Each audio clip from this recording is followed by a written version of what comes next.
दशरथ जी ने जब घोषणा करी, लोगों ने बैंड बाजे बजाने शुरू किए, देवताओं ने शारदे मैया को उधर भेजा। और उसी समय क्या हुआ कि श्री महाराज दशरथ जी ने जब घोषणा कर दी, गुरु वशिष्ठ जी से महाराज दशरथ जी ने कहा कि गुरुवर ऐसा है कि आप खुद जाकर के श्री राघव को ये बात बताना, क्योंकि वो अकेला राजा बनना कभी भी पसंद नहीं करेगा। तो आप जाकर के पहले उसको थोड़ा समझा देना, उसके बाद में फिर मैं उसको ये बात सारी मैं बाद में चला जाऊंगा, आप पहले चले जाना, क्योंकि राम जी को कभी पसंद नहीं आया था कि मैं अकेला राजा बनूं। तो इसके लिए श्री महाराज वशिष्ठ जी को श्री महाराज दशरथ जी ने जब भेजा, तो जैसे ही श्री वशिष्ठ महाराज जी गए, श्री राम जी ने बड़ा आदर सत्कार किया, गुरु जी को चरणों का प्रक्षालन किया, गुरु जी को बैठाया। और श्री महाराज वशिष्ठ जी से श्री राम जी ने कहा कि गुरु जी आपका आगमन कैसे हुआ? यद्यपि संतों के आगमन से घर मंगलमय हो जाता है, परंतु अगर आप आदेश करते तो मैं ही आपके पास में आ जाता। तो यह बात कह करके वशिष्ठ महाराज जी ने कहा कि बेटा आज विशेष कारण से मैं तेरे पास में आया हूँ। क्या कारण है?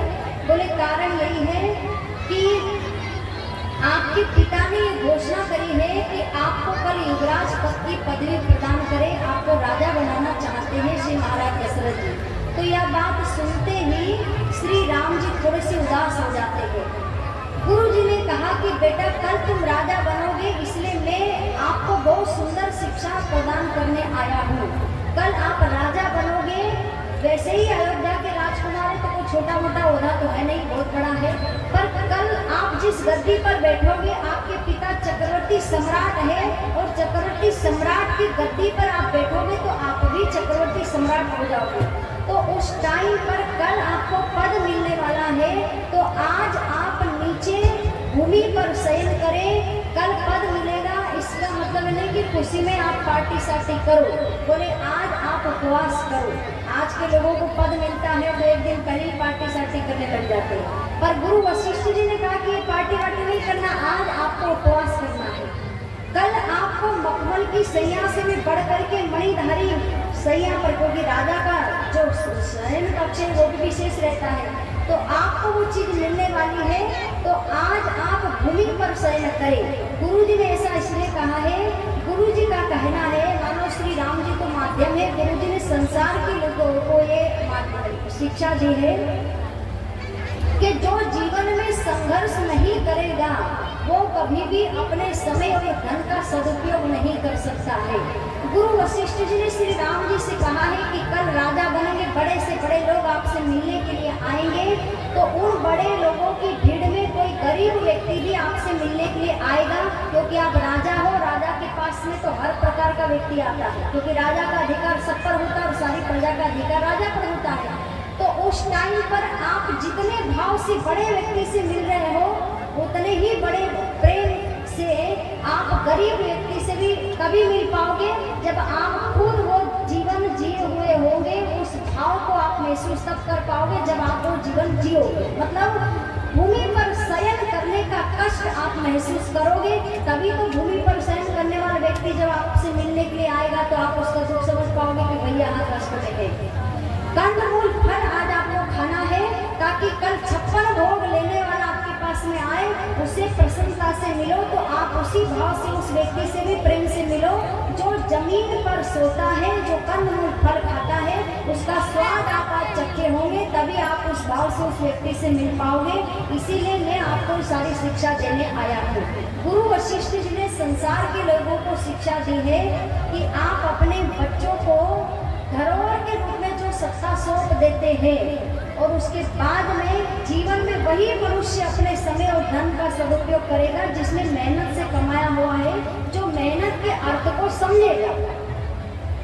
एक बार एक पिता ने अपने बेटे से कहा कि बेटा, पिता धनवान था इसलिए बेटा कुछ काम वाम नहीं करता था, तो पिता ने कहा कि जा बेटा जरा आज दिन भर में, पुराने जमाने की बात है, बोले कि जाओ आज 10 रुपया कमा करके लाओ, और अगर शाम तक तुम 10 रुपया कमा करके नहीं लाए तो मैं तुम्हारी बहुत जोर की पिटाई करूँगा।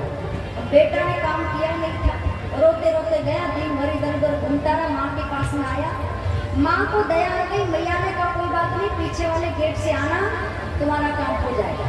अब पीछे वाले गेट से शाम पड़े वो आ गया, 10 रुपया दे दिया और वो 10 रुपये को लेकर के शाम को पिताजी के पास पेश हो गया। पिताजी ने कहा बेटा 10 रुपये कमा करके लाए हो? बोले हाँ लाए हो। पिताजी ने उनको 10 रुपया दिया। अब पिताजी ने उसको ऊपर से नीचे तक पूरा भाव से देखा। पिता समझ गया। पिताजी ने कहा कि जाओ बेटा 10 के नोट को कुएं में डाला, तो वो जा करके तुरंत कुएं में डाला। पिता समझ गया कि सब इसकी माँ का कमाल है, इसकी माँ का कमाल है, इसकी माँ ने दिया होगा, तभी तो कुएं में जल्दी से डाल के आया। 4 दिन बाद माँ को मायके में भेज दिया। फिर कहा कि बेटा आज फिर 10 रुपये कमा करके लाओ, अगर नहीं लाए तो हम तोड़े हाथ गोड़ तोड़ देंगे। अब फिर वो डरा, दिन भर रोने लगा कि अब कहाँ जाऊँ। तो आई हुई थी दीदी के पास में रोने लगा। दीदी ने कहा कि कोई बात नहीं, पीछे वाले गेट से आना, 10 रुपये मिल जाएगा। 10 रुपया दीदी ने दे दिया। वो जब लेकर के आया, पिताजी ने कहा बेटा आज कमा के लाया? बोले हाँ पिताजी ले आया है। 10 रुपया जैसे सामने लाया, पिताजी ने फिर इसको देखा, फिर कहा बेटा जाओ कुएं में फेंका। अब ये जा करके उसको भी कुएं में फेंक आया। पिताजी ने कहा आज भी गड़बड़ी हुआ है, इसकी दीदी में का काम होगा। 4 दिन बाद दीदी को भी ससुराल भेज दिया। उसके बाद में फिर बेटे से कहा कि जा बेटा आज फिर 10 रुपये कमा करके लाना, नहीं तो बहुत जोर की पिटाई होगी। अब तो पिताजी ने मैदान पहले ही साफ कर दिया, जो हेल्पर थे वो तो भेज दिया है। अब कहाँ जाए? गया रेलवे स्टेशन पर, काम ढूंढने लगा तो एक सारे लोगों के बैग को उठा करके ट्रेन में रखने लगा। ये काम इसको जैसे तैसे मिला। एक व्यक्ति का बहुत ज़्यादा सामान था, उसने उसको उठा करके ट्रेन में रखा। उस व्यक्ति ने 5 रुपये इसको दिया है। दिन भर थक गया, ले करके आया। पिता ने कहा बेटा 10 रुपये लेकर के आए हो? इसने कहा पिताजी क्षमा करिए 10 तो नहीं है पर 5 रुपये लेकर के आया है। 5 रुपये पिता ने लिया, फिर इसको ध्यान से देखा। पिता ने कहा जाओ बेटा इसको कुएं में फेंका। अब उस लड़के को इतना जोर से गुस्सा आया और पिताजी को नीचे पटक दिया। बोले पिताजी आज तो ये नोट तो मैं बाद में कुएं में फेंकूंगा, इसके बदले में मैं आपको ही कुएं में फेंक दूंगा। बोले क्यों?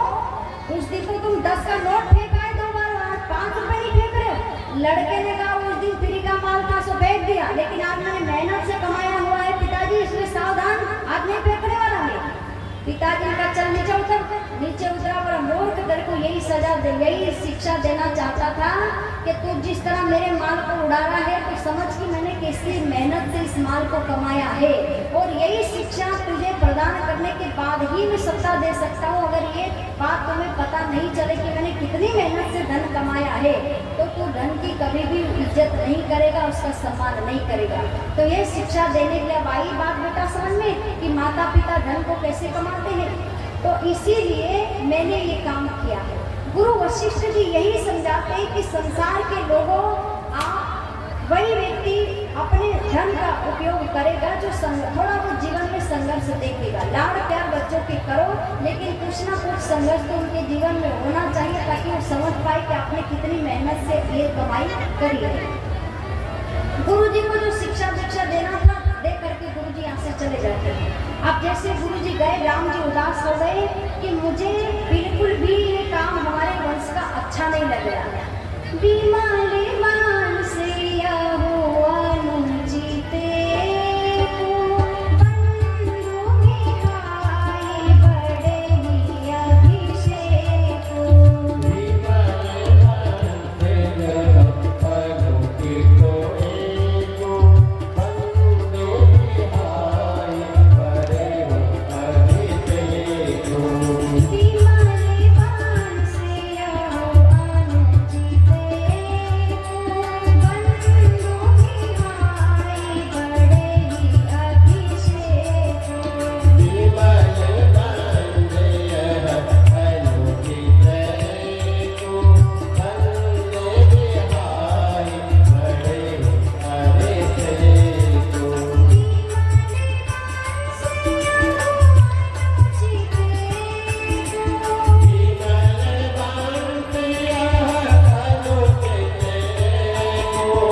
अंतर है। जन्म साथ में हुआ, बाल लीला साथ में हुई, सारा काम एक से एक साथ में हुआ, लेकिन यही काम बहुत अनुचित हुआ है। कौन सा? बोले मेरे भाइयों को छोड़ करके मुझे अकेले को राज सत्ता मिल रही है, ये मुझे स्वीकार नहीं है, ये मुझे अच्छी नहीं लग रही है। अब देखो आज की जो रात्रि है सब पर भारी है, श्री राम जी के ऊपर भी भारी है कि मुझे अच्छा नहीं लग रहा कि मैं अकेला राजा बनूं। देवता लोगों पर भी भारी है कि कल पता नहीं क्या होगा। अयोध्या के लोग भी जग रहे, कोई सोया नहीं आज की रात्रि में। देवता लोग टेंशन में नहीं सो रहे हैं, राम जी भी चिंता में नहीं सो रहे, अयोध्या के लोग खुशी में नहीं सो रहे कि कल राम राजा बनेंगे, सीता जी रानी बनेगी, तो वो खुशी में नहीं सो रहे हैं। महाराज दशरथ जी तैयारियों की टेंशन में नहीं सो पा रहे हैं, गुरु जी भी चिंता में। आज की रात्रि इतनी भारी है कि कोई भी सो नहीं रहा है। सब यही कह रहे, कोई कह रहा है कल विधाता ऐसा कर दे, कोई कह रहा विधाता ऐसा कर दे, पर कल जो होना होगा वो तो विधाता ही जाने। श्री राम जी ने कहा कि एक दासी को बुलाया, राम जी ने कहा कि तुम जल्दी से जाओ और मेरी माँ कैकेयी से ये कहना कि आपके श्री राम के सर में दर्द है, बस इतनी सूचना तुम दे देना। दासी दौड़ करके जाती है और जैसे दासी दौड़ करके गई, माता कैकेयी से कहा कि मैया आप श्री राम के सर में बहुत दर्द है, इसीलिए उन्होंने आपको बुलवाया है। यह सुन करके ही माता कैकेयी ने ना तो चरण में पादुका पहनी, ना किसी से कुछ कहा, दौड़ते हुए श्री राम जी के पास में पहुंच गई और राम जी से कहा कि रघुनंदन बताओ तुम्हारे सर का दर्द कैसे सही, दर्द हुआ कैसे, पहले तो ये बताओ, और ये कैसे सही होगा? कौन सा वेद, कौन सा डॉक्टर, भले इस देश से क्या विदेश कहीं से भी बुलवाना, तुम बस खाली बताओ, मैं तुरंत उसको हाजिर कर दूंगा। श्री राम जी ने मैया का हाथ पकड़ा और पलंग पर बैठा और कहा मैया आज आपके श्री राम के सर में दर्द तो है, लेकिन इसका इलाज दुनिया के किसी डॉक्टर के पास में नहीं है, इसका इलाज तो मेरी माँ कैकेयी आपके पास में है। तो मैया कैकेयी ने कहा कि मेरे पास में इलाज है बेटा, तो तू केवल बता दे कि तेरा सही दर्द कैसे सही होगा। तो याद रखना राघव, मेरे शरीर की चमड़ी को उधेड़ करके उसको गार करके उसका लेप लगाने से भी अगर तुम्हारी सर का दर्द सही हो तो मैं अपनी चमड़ी को उधेड़वाने के लिए तैयार हूँ। तुम बताओ कि आखिर में दर्द बंद कैसे होगा। श्री राम जी ने कहा कि मैया आप संसार में मेरे लिए क्या कर सकते हैं। मैया कैकेयी ने कहा कि बेटा तू जो कहे वो कर सकते हो। तो राम जी ने कहा कि मैया इस सारे संसार का अपजस आप ले सकती है। तो मैया कैकेयी को हंसी आ गई, बोले राम आज आप अटपटी बात कर रहे हो, ठीक है आप मेरी परीक्षा ले रहे हैं। तो श्री माता कैकेयी ने कहा कि अगर ये माँ कैकेयी अबजस ले तो श्री राम को क्या मिलेगा, इतना भर बता दो। राम जी ने कहा कि मैया अगर आप अबजस लेंगी तो इस संसार में आपकी श्री राम का जो जस है वो तीनों लोक में फैल जाएगा। यह सुनते ही मैया कैकेयी ने कहा कि बस इतनी सी बात है, अगर कैकेयी की सत्ता मिटने से श्री राम का जस तीनों लोक में फैलता हो तो मुझे मंजूर है, मेरे अपने आप को भी मिटाने के लिए मैं तैयार हूँ, मुझे कोई परवाह नहीं संसार के जस की, तैयार हो गए, बताओ क्या करना है। श्री राम जी ने कहा कि मैया तीनों लोक का अबजस भी आप ले सकती है, शरीर से चमड़ी उधेड़वाने का दर्द भी आप सहन कर सकती है, लेकिन मैया मेरा काम ही ऐसा है कि आपको वचन देना पड़ेगा। मैया कैकेयी ने कहा कि तुम्हें मेरे पर क्यों संदेह हो रहा है, मैं कितना प्रेम तुमसे करती हूँ। लेकिन श्री राम जी ने कहा कि मैया फिर भी आप, माता कैकेयी ने कहा कि ठीक है मैं वचन देती हूँ बेटा कि जो चाहेगा वो करूँगा। तो जैसे ये बात सुनी माता कैकेयी ने कहा कि मैं वचन देती हूँ, जो चाहोगे वो करूँगा। श्री राम जी ने कहा मैया तीनों लोग का जस आप ले सकती हो, आप शरीर से चमड़ी उधेड़ने का दर्द सहन कर सकती हो, लेकिन मेरी मैया मेरा काम करने के बाद में हो सकता है आपकी संतान आपको माँ कहने से इनकार कर दे, इतना बड़ा दर्द आप सहन कर पाएंगी। यह सुनते ही माता कैकेयी धड़ाम से धरती पर गिर पड़ी और मैया को चिंता होने लगी कि मेरी संतान भरत विपक्षी दल का भी कभी अपमान करने में वो समझता नहीं है, और वो भरत अगर श्री अपनी माँ कैकेयी को माँ कहने से इनकार करेगा, इसका मतलब विषय बहुत गंभीर है, मुझे ध्यान से सुनना है।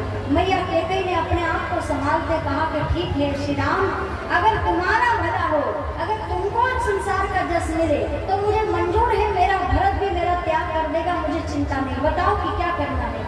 श्री राम जी ने कहा कि मैया करना यही है कि कल श्री राम महाराज जो मुझे राजा बनाना चाह रहे हैं, तो आप उस चीज को कैंसिल करिए, मेरी जगह राज तिलक मेरे भाई भरत के लिए मांगिए और मेरे लिए 14 वर्ष का वनवास मांग लीजिए। यह सुनते ही माता कैकेयी कांपने लगती, आंखों से अश्रु की झड़ी बहने लगी और माता कैकेयी ने रोते हुए कहा कि राघव, पूरे संसार में इतना निष्ठुर कर्म करने के लिए आपको मैं ही दिखी? मेरे प्रेम में कौन सी कमी रह गई कि आपको मैं ही दिखी निष्ठुर कर्म करने के लिए? क्या मेरे भजन कम, मैं आपसे कम प्रेम करती हूँ कि आपने इतनी बड़ी सजा दे दी? श्री माता कैकेयी ने कहा कि प्रभु, आपको संसार के लोग हमेशा भगवान कहते हैं, हमने हमेशा आपको अपना लल्ला समझा है, पर आज हम भी आपको भगवान समझ करके आपसे प्रश्न करते हैं कि जो फूल बगिया में खिलते हैं वो सदैव यही प्रार्थना करके खिलते हैं कि कल सुबह कोई माली तोड़ करके मुझे भगवान के चरणों तक पहुंचा दे ताकि मेरा फूल होना सार्थक हो जाएगा। लेकिन उन फूलों पर संसार के लोग निर्दयता पूर्वक मुर्दा जो शमशान घाट पर जलाने के लिए ले जाते हैं उस पर चढ़ाते हुए जाते हैं। तो ये उल्टा नियम क्यों करा? क्योंकि आपने नियम बनाया होगा, इसलिए दुनिया के लोग करते हैं। वो फूल रोता है प्रभु, वो उसके लायक नहीं है, वो तो आपके चरणों में चढ़ने के लायक है। फूल की यही इच्छा रहती है कि कोई भी माली मुझे तोड़ करके या तो श्री प्रभु के चरणों में चढ़ा दे, या राष्ट्र भक्ति करने के लिए जो व्यक्ति जाता है, देशभक्ति करने के लिए जो सैनिक जाता है उसके चरणों में चढ़ा दे, या कोई संत महात्मा निकले तो उनके चरणों में चढ़ा दे ताकि मेरा पुष्प होना सार्थक हो जाए, मेरा जीवन सार्थक हो जाए। परंतु निर्दयता पूर्वक लोग मुर्दे पर आदि अनर्गल चीजों में चढ़ाते, इधर सजाते उधर सजाते हैं। तो ऐसी दुर्गति संसार में पुष्प की क्यों होती है प्रभु? क्योंकि आपने ऐसा नियम बनाया होगा। मैं कहना ये चाहती हूँ रघुनंदन कि जो सबसे ज्यादा आपकी भक्ति करता है, जो आपके लिए प्रेम करता है, धर्म का पालन करता है, आप सबसे ज्यादा उसकी ही परीक्षा क्यों लेते हो? मेरा प्रश्न आपसे यह है। यह सुनते श्री राम जी की आंखों में आंसू आ गए, चरणों में गिर पड़े, दोनों हाथ जोड़ करके कहा कि मैया, मैं इस संसार में सदैव अपने भक्तों का ऋणी रहता हूँ। मेरा यही, मैं इसीलिए अपने भक्तों के पीछे पीछे घूमता हूँ। ये दुनिया के लोग मेरे पीछे भागते हैं, लेकिन मैं अपने भक्तों के पीछे भागता हूँ कि इन भक्तों की चरण धूलि मुझे मिल जाए, मैं मस्तक पर लगा दूँ। तो श्री राम जी के नेत्र सजल हो गए, बोले मैया, आपके इस प्रश्न का उत्तर तो मैं आज तक भक्तों को दे नहीं पाया हूँ, पर केवल इतना ही मैं कहना चाहता हूँ मैया कि अगर आपने ये वनवास नहीं मांगा, आपके इस त्याग से मैया बहुत सारे लोगों का उद्धार हो जाएगा। अगर आपने 14 वर्ष का वनवास मां मेरे लिए नहीं मांगा, तो 1000 वर्ष से राक्षसों ने संतों को खा खा करके वो हड्डियों का पहाड़ बना दिया है। वो हड्डियों का पहाड़ मुझसे न्याय मांगता है कि राम हमारे साथ न्याय करो। तो ये राम न्याय कैसे करेगा? 1000 वर्ष से वो बेर प्रतीक्षा कर रही माता सबरी के उन बेरों की प्रतीक्षा, माता सबरी की प्रतीक्षा का क्या होगा? बूढ़े हो गए जटायु जी महाराज जो पेड़ पर दिन रात मेरा रास्ता देखते कि राघव आएंगे, उनका क्या होगा?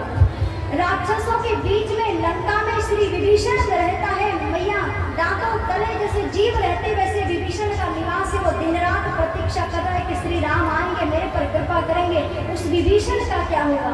मैया आपके द्वारा 1000 संत महात्माओं का कल्याण होगा माँ, इसीलिए मैं चाहता हूँ कि सदैव श्री राम आपका ऋणी रहेगा। यह सुन करके माता कैकेयी ने राम जी को उठाया, राम जी ने माता कैकेयी को गले लगाया, कैकेयी मैया ने राम जी को गले लगाया। मौन धारण करके श्री माता कैकेयी यहाँ से प्रस्थान कर जाती है। इधर मंथरा माता शारदा मैया ने सबको देखा कि कोई भी नहीं है जिसकी बुद्धि में बदल हो। मंथरा जो कि शुरू से श्री राम जी से थोड़ा सा जलते थे, तो मंथरा की मति को नाम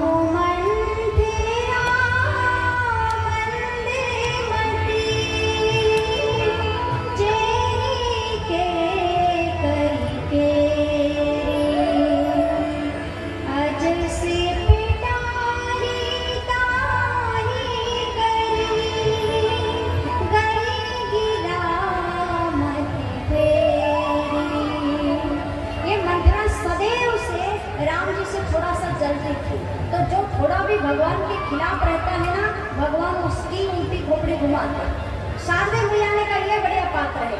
मंत्रा की बुद्धि घुमाई, मंत्रा दौड़ करके आई माता कैकेयी के पीछे। राम जी ने कहा है, अपनी माया को आदेश दिया कि जब तक मैया वरदान न मांगे तब तक माँ के ऊपर आप बनी रहना, ऐसा नहीं हो कि कहीं का वात्सल्य भाव ऊपर आ जाए और माँ डगमगा जाए। इसलिए माया को प्रेरित किया है। मैया राम जी की इच्छा को हृदय में धारण करके इधर योग माया का प्रभाव भी माँ पर चल रहा है। आकर के झूले पर बैठी मंथरा सज धज करके आई और गुस्सा का नाटक कर रही है। पास में आई और माता कैकेयी ने पूछा कि क्या बात है मंथरा, आज बहुत उदास है।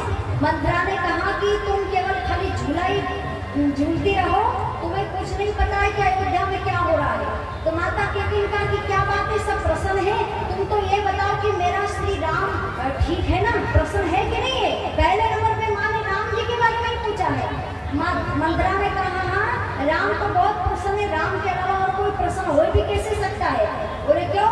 बोले श्री राम कल राजा बनने वाले हैं। मैं सुनते ही माता कैकेयी ने गले का हार मंथरा को दे दिया। बोले पगली, ये तो गाने और नाचने गाने का समय, तो उदास होकर के बैठी है। मंथरा मुँह बोली दासी है मैया, तो मैया का पालन पोषण मंथरा ने किया, तो डरती नहीं है। मंथरा ने वो जो हार माने दिया था उसको छीन करके फेंक दिया। अब जैसे वो हार फेंका, मंथरा कैकेयी मैया ने कहा क्या बात है, तो तुम उदास क्यों नाराज हो रही हो। अब मंथरा लगी मन घड़त कहानी सुनाने।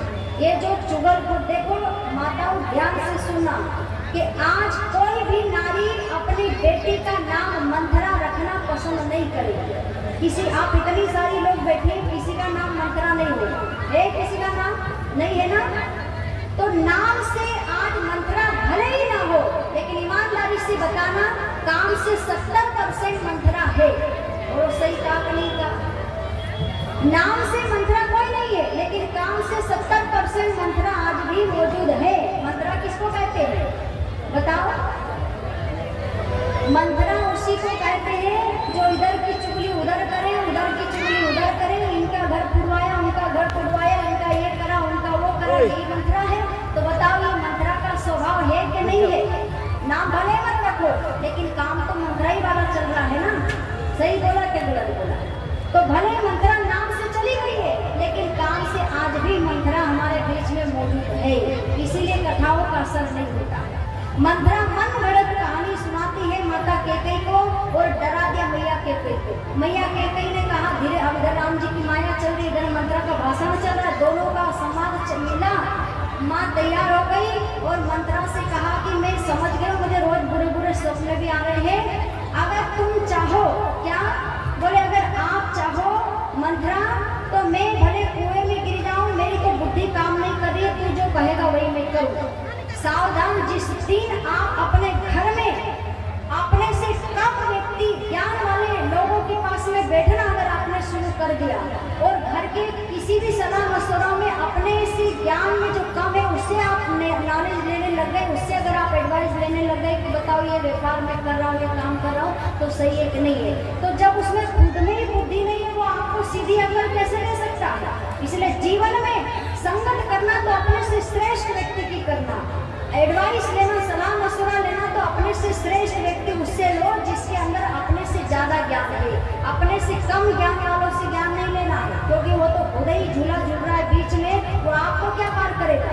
तो मंथरा नौकरानी है, मंथरा में खुद में ही बुद्धि नहीं है।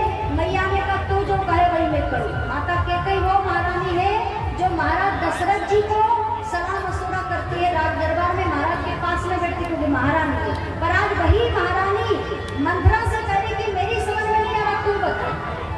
मंथरा ने कहा बाकी मेरे कब्जे। मंथरा ने तुरंत कहा कि ऐसा है कि जब मेरे कहे अनुसार चलना है तब सुनो मेरी बात। क्या बोले? याद है ना देवासुर संग्राम की बात? बोले हाँ। देवासुर संग्राम का जब युद्ध शुरू हुआ तो उस टाइम पर सारे देवता लोग श्री महाराज दशरथ जी के पास में आए थे सहायता मांगने की।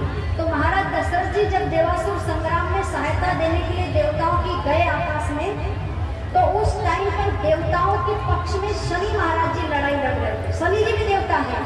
शनि जी ने जैसे महाराज दशरथ जी को देखा कि दशरथ जी भी देवताओं की साइड से युद्ध करेंगे, तो शनि जी ने कहा कि इस टाइम महाराज दशरथ जी पर सारे साथी चल रही है, मैं महाराज दशरथ जी के खिलाफ हूँ, और अगर आपने अपनी पार्टी में दशरथ जी को रखा तो मैं आपकी पार्टी छोड़ दूंगा। देवताओं ने कहा कि भले आप छोड़ो, लेकिन हम महाराज दशरथ जी को नहीं छोड़ सकते। तो महाराज दशरथ जी के कारण शनि महाराज जी इधर वाली पार्टी से उधर वाली पार्टी हो गए। और उनका लक्ष्य था शनि महाराज जी का कि हर हाल में महाराज दशरथ जी के प्राण में युद्ध में लूंगा। तो घमासान युद्ध शुरू हुआ महाराज दशरथ जी और इन सबका। शनि महाराज जी ने ऐसे बाण का प्रहार किया कि श्री महाराज दशरथ जी छिन्न भिन्न हो, मैंने रथ उनका टूटने लगा। और उस युद्ध में माता कैकेयी ने कहा कि मैं रथ को चलाऊंगा, साथी बनकर के आपके साथ चलूंगा। तो माता कैकेयी साथी बनकर के आई। जाते समय में भी इतना सुंदर ढंग से माँ ने रथ चलाया। महाराज दशरथ जी अति प्रसन्न हो गए कि कैकेयी एक वरदान के लायक तो है, रथ बड़ा सुंदर चला रही है। प्रशिक्षण प्राप्त सैनिक साथी में रथ ऐसे चला सकता है जो माँ चला रही है। तो महाराज दशरथ जी बड़े प्रसन्न हुए। अब जब युद्ध में घायल होने लगे तो मैया ने अपनी ढाल से सुरक्षा करी और रथ जब टूटने लगा तो माता कैकेयी ने महाराज को भी बचा लिया और बड़े धीरे धीरे धीरे करके अपनी स्टाइल से माता कैकेयी ने सुरक्षित रथ को जमीन पर उतार दिया और सुरक्षित स्थान पर महाराज को पहुंचा दिया। जल आदि छींटे मारे महाराज दशरथ जी होश में आए। माता कैकेयी पर बड़े प्रसन्न हो गए कि कैकेयी आज आपकी वजह से मेरे प्राण बचे हैं। मैं वैसे ही तुम्हें एक वरदान देने वाला था क्योंकि तुम रथ बड़ा सुंदर चला रही थी। ऐसा तो प्रशिक्षण प्राप्त सैनिक ही रथ चला सकता है, साथी ही रथ चला सकता है। पर पहले नंबर पर जब चलाते समय प्रश्न हुआ तभी मैं एक वरदान देना चाहता था। और जब घायल हुआ और रथ टूटा और जिस ढंग से तुम बिना क्षति किए हुए बिना नुकसान के रथ को नीचे ले आई तो अब तुम डबल वरदान की भागीदारी बन गई हो। तो मैं 2 वरदान तुम्हें देना चाहता हूँ। तो माता कैकेयी ने कहा कि प्रभु महाराज आप धरोहर के रूप में 2 वरदान रखिए, मुझे अभी वरदान नहीं चाहिए। तो यह सुन करके महाराज दशरथ जी ने कहा कि ठीक है, बात आई गई हो गई। मंत्रा ने कहा कि देवी तेरे जो 2 वरदान उनके पास में है यही 2 वरदान तू मांग ले और अपना काम बना ले। मंत्रा प्रौढ़ गुरु है, कहा जब तक राम जी की सौगंध नहीं खाए तब तक वरदान तुमको नहीं मांगना है। और पहले नंबर पर वरदान श्री भरत का राज तिलक, दूसरे नंबर पर वरदान मांगना श्री महाराज दशरथ श्री राम जी का 14 वर्ष का डायरेक्ट वनवास की बात है। देखो ये 14 वर्ष की अवधि तो माँ ने लगाई। मंत्रा ने तो सोचा कि जीवन भर के लिए वन में भेज दो ताकि टेंशन मेरा खत्म। मंत्रा जानती थी कि श्री राम वन में गए तो लक्ष्मण भी वन में जाएंगे। तो जाते समय तो लक्ष्मण लाल जी कुछ नहीं कहेंगे, लेकिन लौटते समय सबसे पहले लक्ष्मण लाल जी मेरी ही पिटाई करेंगे। तो ना तो राम जी आए ना लक्ष्मण जी आए, बस छुट्टी करो। तो पूरा ही वनवास में भेज दे, बोले वनवास मांग लो। ये 14 वर्ष की अवधि तो माँ ने दी है क्योंकि राम जी की इच्छा 14 वर्ष की है। तो कहा कि जाओ और सुनो, ऐसे काम नहीं चलेगा, ये पहन वहन करके कुछ प्राप्त नहीं होता है।